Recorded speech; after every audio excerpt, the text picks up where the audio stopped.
પોરબંદરના ખાપત રાજીવનગર સહિતના જીઆઈડીસી વિસ્તારમાં ભૂગર્ભ ગટરના આડેધડ ખોદકામ બાદ રસ્તાઓ સમથળ કરવામાં આવ્યા ન હોવાથી સ્થાનિકોને પડી રહેલી મુશ્કેલી અંગે પોરબંદર ટાઈમ્સ દ્વારા અહેવાલોના પગલે મનપા દ્વારા કોન્ટ્રાક્ટરને રસ્તા સમથળ કરવા અને યોગ્ય મટીરીયલ વાપરવા સૂચના આપવામાં આવી છે। પોરબંદરના ખાપત સહિત જીઆઈડીસી વિસ્તારની ભૂગર્ભ ગટરની સમસ્યા અંગે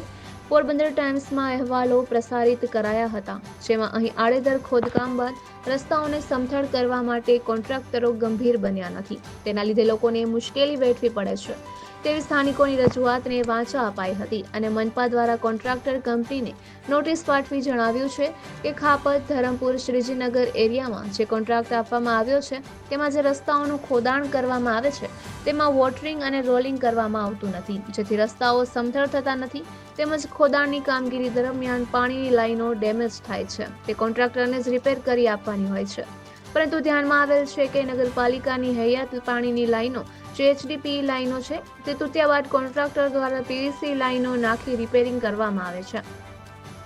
પાણીની લાઈનોના વાલ સીઆઈના બદલે પીવીસી મટીરીયલ્સ નાખવામાં આવે છે। પીવીસી લાઈનો નાખવામાં આવતી હોવાથી પુરાણ વખતે વારંવાર લીકેજના પ્રશ્નો ઊભા થાય છે। આ બાબતે કાળજી રાખવા અને એચડીપી લાઈનો નાખી રિપેરિંગ કરવા વારંવાર જણાવવા છતાં સંતોષકારક કામગીરી કરવામાં આવી નથી, જેથી નોટિસ મળીએથી જે જગ્યાએ પીવીસી લાઈનો અને પીવીસી મટીરીયલ્સના વાલ્વ નાખવામાં આવ્યા છે ત્યાં એચડીપી લાઈન અને સીઆઈના વાલ્વ નાખી ફોટોગ્રાફ સાથે અહેવાલ 7 દિવસમાં કરી આપવા સૂચના અપાઈ છે, અન્યથા ધોરણસરની કાર્યવાહી કરવાની ફરજ પડશે તેવી પણ ચેતવણી આપવામાં આવી છે।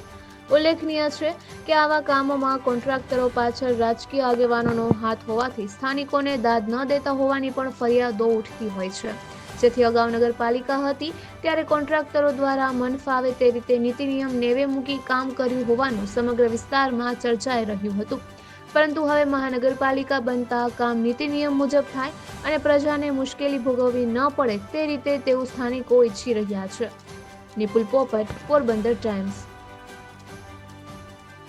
જીઆઈડીસી વિસ્તારમાં જે ભૂગર્ભ ગટરની જે ખોદકામની જે કામગીરી બેદરકારીપૂર્વક થાય છે એ ફરિયાદો પછી આપણે કંઈક નોટિસ પાઠવી છે, શું પાઠવી નોટિસ, કેને પાઠવી?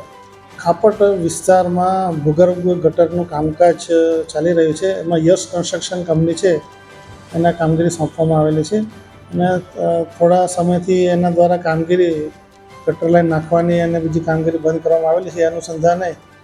આ કામગીરી તાત્કાલિક ચાલુ કરવા અને જો તેના દ્વારા જો કામગીરી ચાલુ ન કરવામાં આવે તો એના ખર્ચને જોખમે કેમ ન કરવું એ બાબતની એને નોટિસ આપવામાં આવેલી હતી અને 2-3 દિવસ પહેલાં એના પ્રતિનિધિ સાથે મિટિંગ પણ કરેલી હતી। એ અનુસંધાને ઇજારદાર દ્વારા હાલ જે ત્યાં રસ્તામાં ખોદાણની કામગીરી કરી રહી છે એ બધા રસ્તા રિપેરિંગની કામગીરી હાથ ધરવામાં આવેલી છે। કોન્ટ્રાક્ટર બેદરકારી દાખવી એવી એટલે મેં કહ્યું પ્રમાણે એણે કામગીરી થોડા સમયથી લગભગ 15-20 દિવસ પહેલાંથી એણે કામગીરી બંધ કરેલી છે અને પૂછવામાં આવતા જણાવ્યું કે એની પાસે જે અમુક પાઇપ છે એનો સપ્લાય નહોતો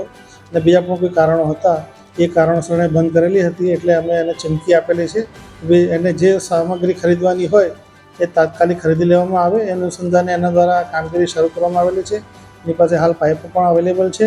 અને અત્યારે લેબર્સનો ઇસ્યુ છે એટલે એણે લેબર્સ આવેલા તરત કામગીરી જે છે ગટરની એ શરૂ કરવા માટે બાંહેધરી આપેલી છે, પરંતુ એના દ્વારા હાલ તો તાત્કાલિક ધોરણે રસ્તા મરામતની કામગીરી એના દ્વારા શરૂ કરી દેવામાં આવેલ છે। મટીરિયલ પણ પીવીસી અને એચડીપી મતલબ પીવીસી નાખ્યું તો મટીરિયલમાં પણ શરતો મુજબ નથી? ના, એવું નથી, એવી કોઈ બાબત જણાયેલ નથી। આ કામગીરી માટે અમારે પીએમસીની નિમણૂક કરવામાં આવેલી છે અને થર્ડ પાર્ટી પણ ઇન્સ્પેક્શન માટેની એજન્સી રાખવામાં આવેલી છે અને બંને એજન્સીઓ દ્વારા કામગીરી થઈ રહેલ છે। જે સામગ્રી આવે છે એના સમયાંતરે નમૂના લેવાની પણ કામગીરી કરવામાં આવે છે।